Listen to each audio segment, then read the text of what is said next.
नमस्कार।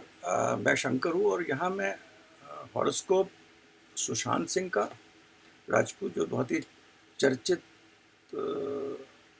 चर्चा में है, और रिया चक्रवर्ती और दिशा सालियान, इन तीनों की हॉरोस्कोप देखता हूँ और मैं ये देखने की कोशिश करूँगा कि इसमें क्या चीज़ है जो डोमिनेंट है, जो कि बहुत ही प्रभावी है, और उस प्रभाव से क्या होता है।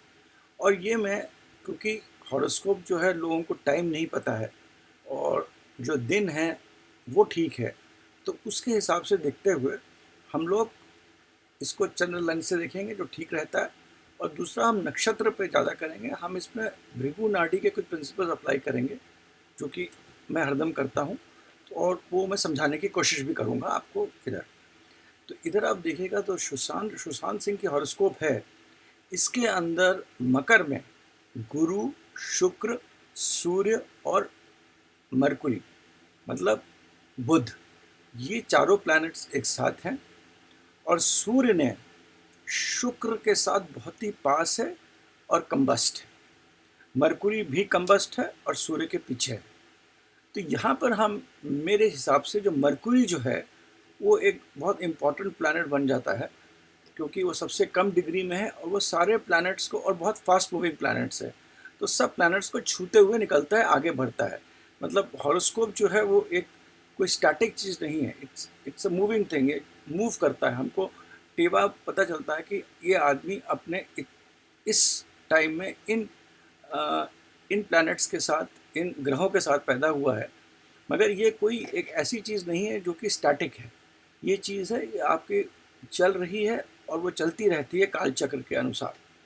तो इस हिसाब से जो बुध है वो प्लैनेट इम्पॉर्टेंट है। बुध, इसीलिए वो बुध के ही काम में ज़्यादा थे। एक्टिंग, सिंगिंग में अच्छे होंगे, ड्रामा में अच्छे होंगे, गंभीर व्यक्ति होंगे, वगैरह वगैरह। यहाँ पर अगर हम देखें तो शुक्र, सूर्य और मरकुरी ये उत्तराषाढ़ नक्षत्र में है।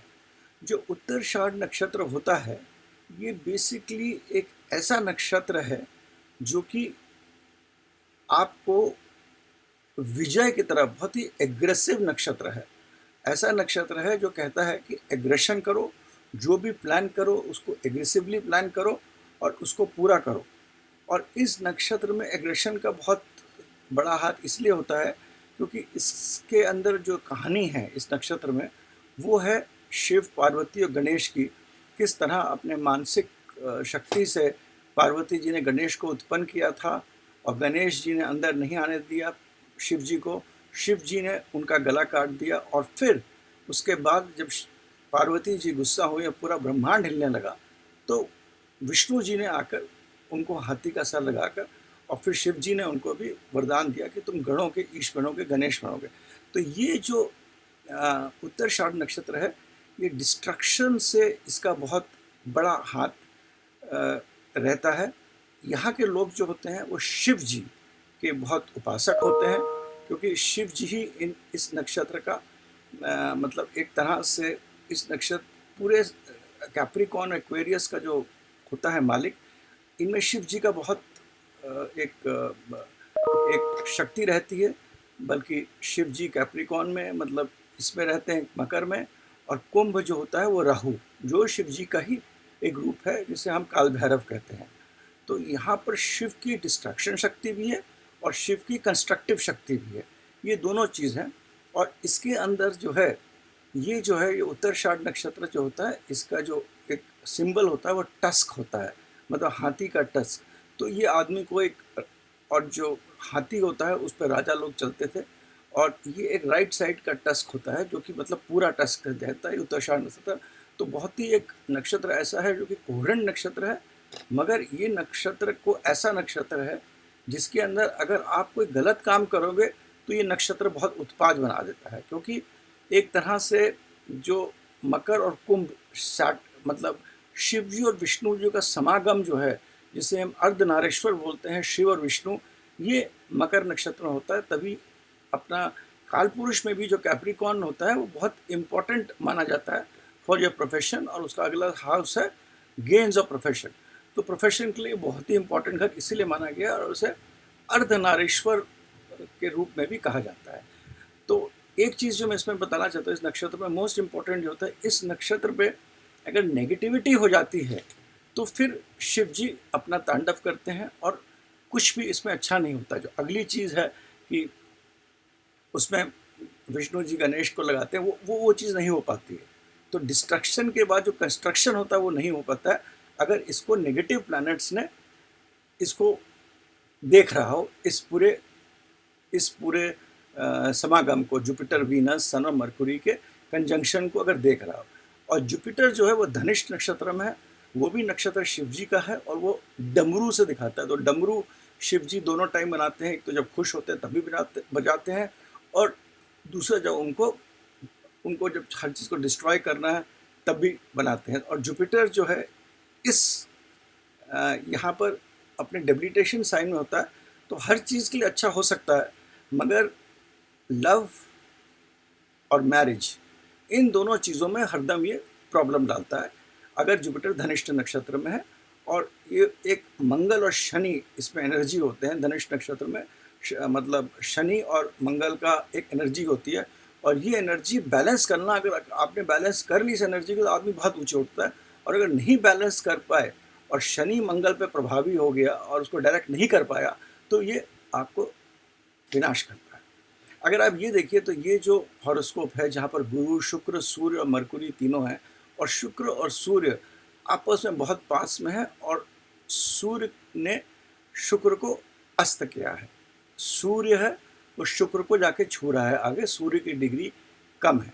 अब इसको आप देखिए, इसको जो है वो शनि देख रहा है, और वो शनि भी मंगल के घर से देख रहा है, नेगेटिव मंगल के घर से देख रहा है, जिसे हम मतलब मंगल की मूल त्रिकोण राशि नहीं है, वो एक ऐसी राशि है मंगल की जो कि वृश्चिक राशि, जो कि अंदरूनी चीज़ें और बहुत ही सीक्रेट चीज़ें, बहुत ही जो चीज़ें होती जो आप दिखती नहीं हैं, जो कि अंडर द अर्थ होती हैं, मतलब ज़मीन के नीचे वाली चीज़ें, जो चीज़ें हमें मतलब दिख नहीं सकती हैं, वो आपको स्कॉर्पियो जो वृश्चिक है राशि वो दिखाता है। और वो दोनों चीज़ें अच्छी भी होती है, जब अच्छी होती है तो रिसर्च, डेवलपमेंट, ऑकल्ट, एस्ट्रोलॉजी वगैरह करती है। मगर यहाँ पर शनि जो है वो अनुराधा नक्षत्र में है, अपने ही नक्षत्र में है, तो काफ़ी स्ट्रांग है, मगर मंगल के घर में बैठा हुआ है, और नेगेटिव मंगल के घर में बैठा हुआ है, और अपनी तीसरी दृष्टि से ये देख रहा है शुक्र, जुपिटर, सन और मरकुरी को। तीसरी दृष्टि जो होती है शनि की, वो काल की दृष्टि होती है, वो अच्छी दृष्टि नहीं होती है। तो ये एक नेगेटिव दृष्टि पड़ रही है इस तीनों चीज़ पे। तो नंबर 1। नंबर 2, अगर आप देखेंगे जो मार्स है, मंगल जो है वो विशाखा में बैठा हुआ, और विशाखा नक्षत्र ऐसा होता है जिसका राजा इंद्र होता है। तो वो ऐसा है नक्षत्र जो कि सब कुछ चाहता है, मतलब उसको जो चाहिए उसको चाहिए ही, मतलब साम दाम दंड भेद जो चाहिए वो उसको चाहिए ही। और जब मंगल यहाँ पर शुक्र के घर में बैठा हुआ है, तो एक तरह से जो ये शुक्र है, इसका जो सूर्य के साथ है, वो मंगल और केतु का अधिपति है। इसका जो मालिक है मंगल और केतु का, वो शुक्र है, जो कि जाकर सूर्य के साथ बैठ गया है, उत्तराषाढ़ा नक्षत्र में है और कंबस्ट है। इसके मतलब ये हुआ कि ये जो एनर्जी है मंगल और केतु की, ये एक नेगेटिव रोल प्ले कर रही है जुपिटर के साथ, मतलब सूर्य के साथ एक नेगेटिव रोल प्ले कर रही है, क्योंकि शुक्र जो है उसका मूल त्रिकोण राशि आपका लिब्रा है, और उसका जो मालिक है, शुक्र का मालिक है, वो जाकर शुक्र का जो मालिक है यहाँ पर, वो यहाँ पर बैठ गया है कैप्रिकॉन में। तो इसकी जो एनर्जी है, मार्स और केतु कंबाइंड एनर्जी है, जो कि किलर एनर्जी है, वो जाकर सूर्य के साथ बैठ गई है। नंबर टू अब देखेंगे जो मंगल है, जो कि शुक्र का डिपॉजिटर भी है, वो राहु का भी लॉर्ड है। तो मतलब राहु की भी शक्ति, तो मार्स में आपके पास राहु का शक्ति भी है, शुक्र के घर में है और केतु के साथ में है, और ये पूरी चीज़ जाकर यहाँ बैठ गई शुक्र का। और अब आपकी चौथी दृष्टि जो मंगल की है, वो इस पूरी चीज़ को देख रही है, इस पूरे जुपिटर, वीनस, सूर्य, मरकुरी को देख रही है।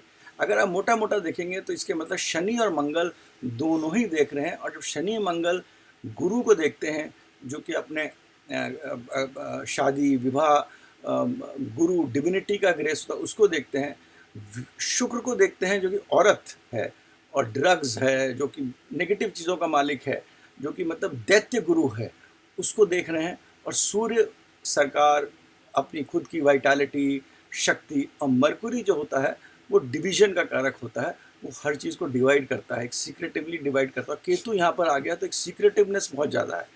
तो शनि और मंगल जब ये दोनों देख रहे हैं इसको, तो यहाँ पर इसका जो एक तो है कि लाइफ एंड होती है, प्रोफेशन एंड होता है। और क्योंकि ये दोनों प्लैनेट्स इतने नेगेटिव प्लैनेट्स और उत्तराषाढ़ नक्षत्र के प्लैनेट्स को देख रहे हैं, और धनिष्ठ में जुपिटर इसको देख रहे हैं जो कि शिव जी की शक्ति है। मगर शिव जी ये कहते हैं कि अगर मेरे पास तुमने नेगेटिविटी मेरे पास आई तो मैं सर्वनाश कर दूंगा। तो जब ये शनि और ये मंगल और केतु अपने और राहु भी आकर इनको देख रहा है, तो ये आदमी को मतलब इस तरफ मोड़ता है कि वो नेगेटिविटी की तरफ मुड़ जाता है। सैटर्न जो होता है वो एक नेगेटिव प्लैनेट है, मंगल जो होता है वो बहुत चीज़ों का कारक है, it is not a positive planet. Rahu जो होता है वो बड़े माफिया का कारक होता है, बड़े बड़े ऑर्गेनाइजेशंस का कारक होता है, बड़ी बड़ी नेगेटिव चीज़ों का कारक होता है। और केतु जो होता है सडननेस का कारक होता है। और इसमें आप ये देखिएगा चंद्रमा जो है वो शनि को देख रहा है, तो एक तरह से चंद्रमा और शनि जब एक तरह को देखते हैं तो ये अच्छा नहीं होता है। और इसके अंदर जो डिग्रीज हैं 13.26 डिग्री का शनि है और 13.24 डिग्री का ये है। ये रोहिणी नक्षत्र है जो चंद्रमा का नक्षत्र में बैठा हुआ चंद्रमा, और शनि जो है अपने ही नक्षत्र में बैठा हुआ शनि के नक्षत्र में। तो एक तरह से ये जो नक्षत्र भी आप देखेंगे एक चंद्रमा और शनि का समागम बनता है, जो कि एक विष योग होता है, जहर का योग होता है। तो आप समझिए जहर देख रहा है, गलत लोग देख रहे हैं, नेगेटिव लोग देख रहे हैं। और इस कारण इसका जो जुपिटर है, मतलब जो डिवाइन जो सन है वाइटैलिटी का कारक होता है, जुपिटर जो होता है एंड होता है आपके जीव का, तो इसका ये एंड कराता है।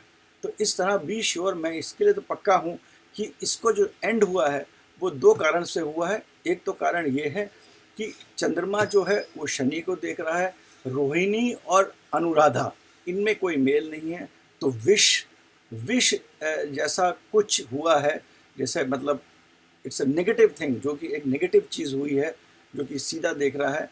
और दूसरी बात ये मंगल और केतु है, मंगल वायलेंस का कारक है।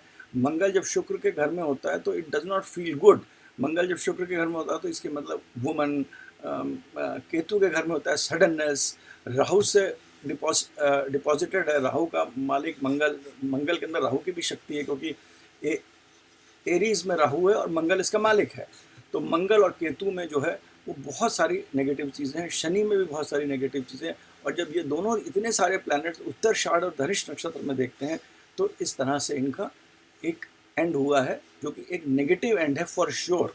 It is negative and for sure. और क्योंकि जो कि अपना जो खुद है, जो आदमी जो स्वयं है, वो हम हरदम देखते हैं लग्न से, मतलब एरीज से, मेष से।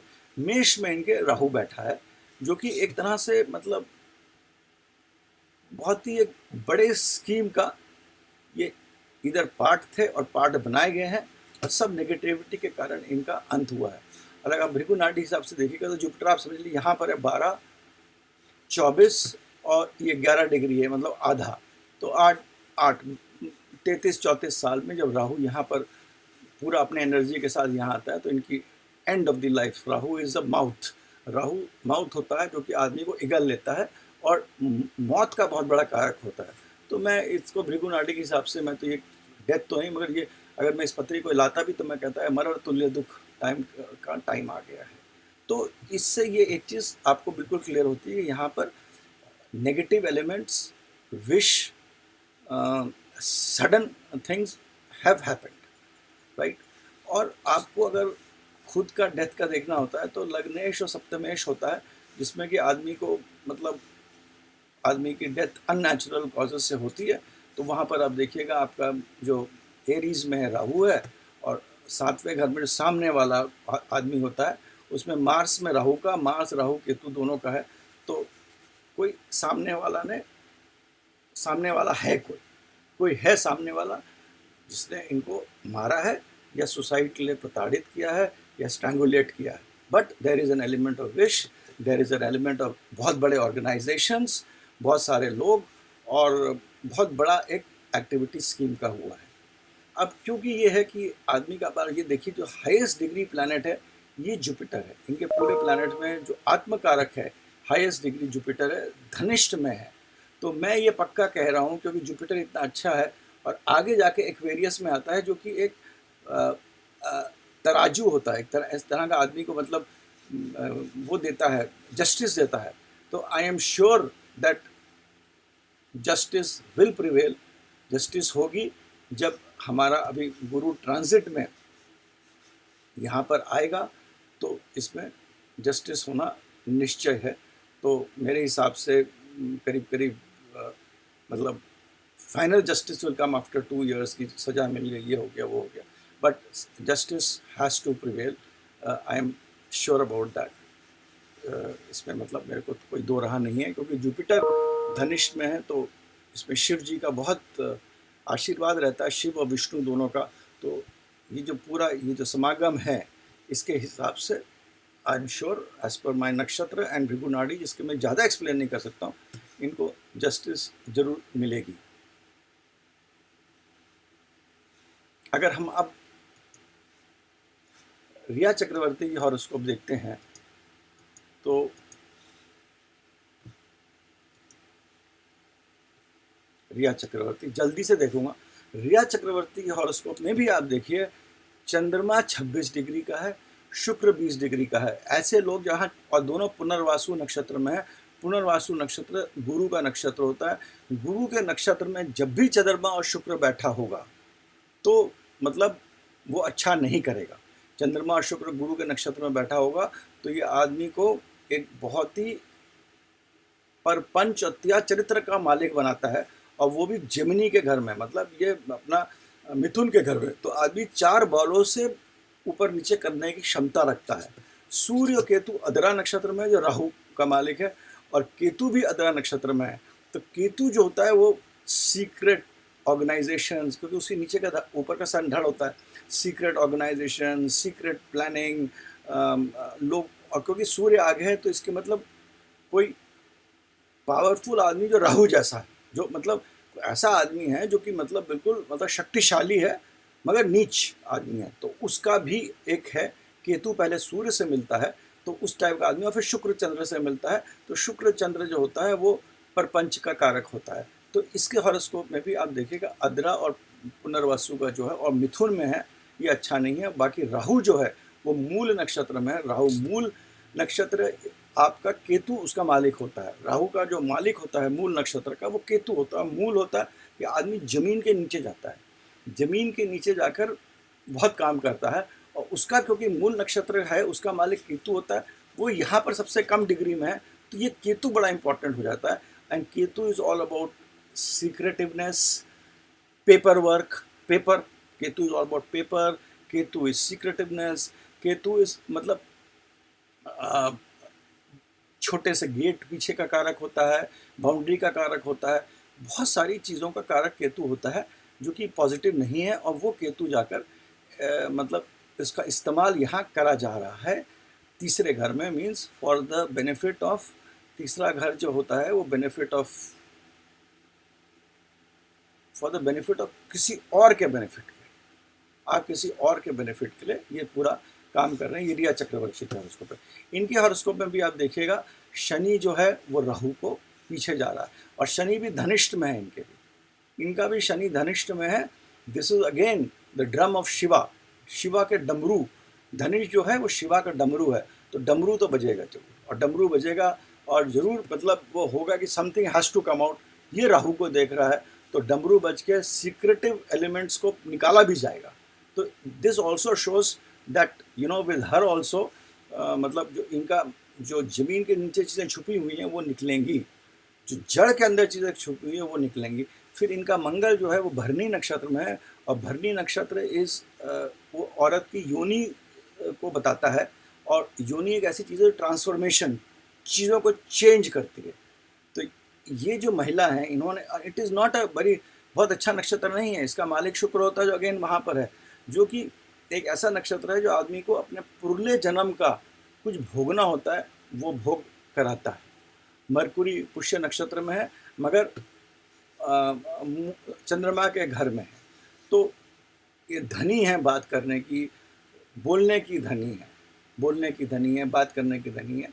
तो ये चीज़ें हैं, मगर ये है कि इनका पर्दाफाश ज़रूर होगा, मगर क्योंकि इनका मंगल भरणी नक्षत्र में है, राहु मूल नक्षत्र में है, तो इन चीज़ों के कारण थोड़ा समय ज़रूर लगेगा, क्योंकि ये बहुत ही ऐसा है कि मतलब देर इज़, मतलब राहु मूल नक्षत्र में होना, मतलब जो जड़ें हैं वो बहुत नीचे तक, जो जड़ें हैं जिसके कारण जो भी काम करेंगी, क्योंकि ये 9th हाउस में है, तो फॉर्च्यून का घर होता है। तो फॉर्च्यून के घर में राहु है, तो इसके मतलब इनका फॉर्च्यून जो है, इनका जो लक है, ये राहु जैसे लोगों से ही मतलब बन रहा है, जिनके की जड़ें जो हैं मूल नक्षत्र बहुत ही नीचे हैं, और उसके पीछे आपका शनि है जो 8वें घर में है। तो 8वां घर अगेन, तो अल्टीमेटली ये निकलेगा, ये निकलेगा। तो शनि राहु जब ये पूरे इसको देख रहा है, तो यहाँ पर ज़रूर निकलेगा। और क्योंकि फिर इन सब का गुरु जो है वो जुपिटर जो है पूर्व फाल्गुनी नक्षत्र में है, तो अल्टीमेटली एक जो असली बात होगी वो प्रिवेल करेगी। जुपिटर का मालिक सूर्य है, जो कि फिर अर्द्रा नक्षत्र में है, अगेन राहु से। तो आप देखिएगा इनमें सारे प्लैनेट्स में आप जुपिटर जो है पूर्व फाल्गुनी नक्षत्र में है, जिसका कि डिपॉजिटर सूर्य है, और सूर्य अर्द्रा नक्षत्र में है, राहु मूल नक्षत्र में है। तो मतलब सब तरफ से इनका जो हॉरोस्कोप ऐसी है कि इट इज़ वेरी क्लियर कि मतलब ये अर्द्रा और पुनर्वासु नक्षत्र के इस कॉम्बिनेशन से, और सूर्य और वीनस इनके में भी कंबस्ट है, तो जब वीनस कंबस्ट हो जाता है ना, तो वो बहुत प्रॉब्लम करता है। और वीनस आगे है, इनके घर में भी आगे है, तो सूर्य जाके वीनस को जरूर पकड़ेगा, और आगे चंद्रमा भी है। तो इनके हॉरोस्कोप में she is a lady who is very intelligent, she will be able to बहुत चीज़ें, मतलब बोलने में बहुत ही अच्छी शक्ति होगी, वेरी इंटेलिजेंट। और जब भी मून के आगे मरकुरी होता है, तो आदमी, और अमावस्या का मून होता है और केतु के साथ होता है, तो आदमी को मतलब super intelligent but in the negative way, super intelligent but in the negative way.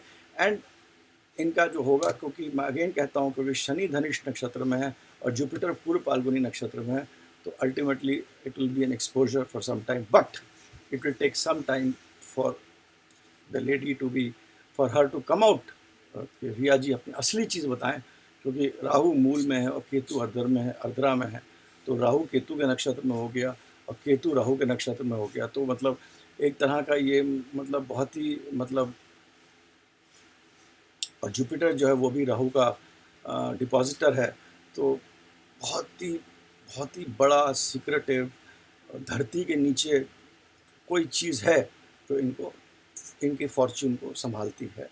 और सैटर्न रेट्रोग्रेड 10th में है, तो इनका प्रोफेशनल कैरियर आप समझ लीजिए अब से तो ख़त्म ही है, क्योंकि शनि यहाँ पर है, तो करीब करीब 28 और 30 साल के बीच में इनका कोई प्रोफेशनल कैरियर नहीं रहेगा। और 30 से 32 के बीच में जो इनका जो है, इनका worst time of the life होगा 30 और 32। तो मेरे हिसाब से मतलब let us see what happens and time will tell. अब इसमें जो तीसरी हॉरोस्कोप है वो देखते हैं दिशा सालियान की। दिशा सालियान की हॉरोस्कोप है। इसके हॉरोस्कोप में अगर आप देखिए, सन वीनस और मरकुरी साथ में, मरकुरी वीनस कृत्तिका नक्षत्र में है, सूर्य रोहिणी नक्षत्र में है। और मतलब कृत्तिका नक्षत्र ऐसा नक्षत्र होता है जो आदमी को लड़ने की शक्ति देता है।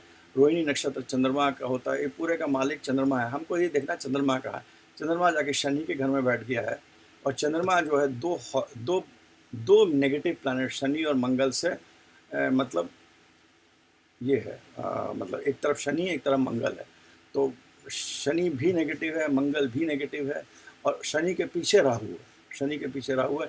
अगेन इनका शनि भी धनिष्ठ नक्षत्र में है, राहु मूल नक्षत्र में। तो राहु मूल में मतलब again under the earth, secretive, big organisation. Rahu मूल नक्षत्र में होने में it is a very very negative way. अगर सूर्य मूल नक्षत्र में हो तो बहुत अच्छा है, मगर जब राहु मूल नक्षत्र में हो जाता है तो खराब होता है। शनि मूल नक्षत्र में बहुत अच्छा, मगर मूल नक्षत्र में जब राहु हो जाता है तो आदमी को जो नेगेटिविटी होती है वो अंडर होती है, डीप होती है, उसको निकालने के लिए आपको बहुत रिसर्च करना पड़ेगा। तो शी इज़ ऑल्सो, इसका भी जो अंत हुआ है ये इसी के मारे हुआ है। जो ये लड़की थी ये बहुत ही मतलब मेरे हिसाब से बहुत मतलब बहुत ही मतलब अच्छी लड़की होगी। ऐसा कोई मतलब सन मरकुरी वीनस है तो बेचारी मरकुरी वीनस लक्ष्मी नारायण योग है, सूर्य आगे है, तो अपने मेहनत से काम करके फिल्म इंडस्ट्री टॉरस है, फिल्म इंडस्ट्री में बढ़ना चाहती थी, आगे करना चाहती थी। मगर यहाँ पर जो है जो चंद्रमा जो है, जो शनि और मंगल के इधर है, और शनि के पीछे राहु है, इसने इसको मतलब खराब कर दिया। जुपिटर माघ नक्षत्र में है, तो इसका आप देखिएगा, इसका भी जो पूर्वजों के कारण, इनके पूर्वजों के आशीर्वाद के कारण इसको भी अपना कुछ ना कुछ जस्टिस एंड में मिलेगी। तो ये मेरा मतलब एक्सप्लेनेशन है बाय मीन्स ऑफ नक्षत्र इन तीनों हॉरोस्कोप को। मैंने हिंदी में इसलिए बोला कि सब लोग कह रहे हैं हिंदी में बोलने के लिए, तो मैंने हिंदी में बोला है। और इस तरह आप ये सोचिएगा, हर जगह वीनस, इन तीनों हॉरोस्कोप्स में वीनस कंबस्ट है। और वीनस क्या होता है? वीनस तराजू होता है। जो अंधी औरत दिखाते हैं जो कि अंधी है, जो कि पहनी हुई तराजू ले खड़ी रहती है, वो शुक्र होता है। उसके आगे कोई कंबस्ट में आगे बढ़ती है, हर तीनों हॉरोस्कोप में शुक्र के आगे सूर्य है, तो कहीं ना कहीं रे ऑफ लाइट जरूर आएगी। इन सबको मतलब पॉजिटिव या नेगेटिव जस्टिस मिलेगी। इसमें से रिया चक्रवर्ती की जो हॉरोस्कोप है बहुत ही मतलब she is a very very intelligent girl. और तीनों में there is very large deep rooted organisation, क्योंकि राहु सबके मूल नक्षत्र, तो इस बहुत ही अंदर की तरफ का बहुत ही बड़ा खेमा है जिसको कि सामने निकलने की मेरे को पूरी उम्मीद है। इसके साथ मैं अपने वाणी को विराम देता हूँ। आप मेरे को, मेरा व्हाट्सएप नंबर है 9818733000, 981887330000। ईमेल आईडी है connectingminds@gmail.com। आप लोग लिखिए, अपने कमेंट दीजिए और प्लीज़ बताइए मेरे को। Thank you.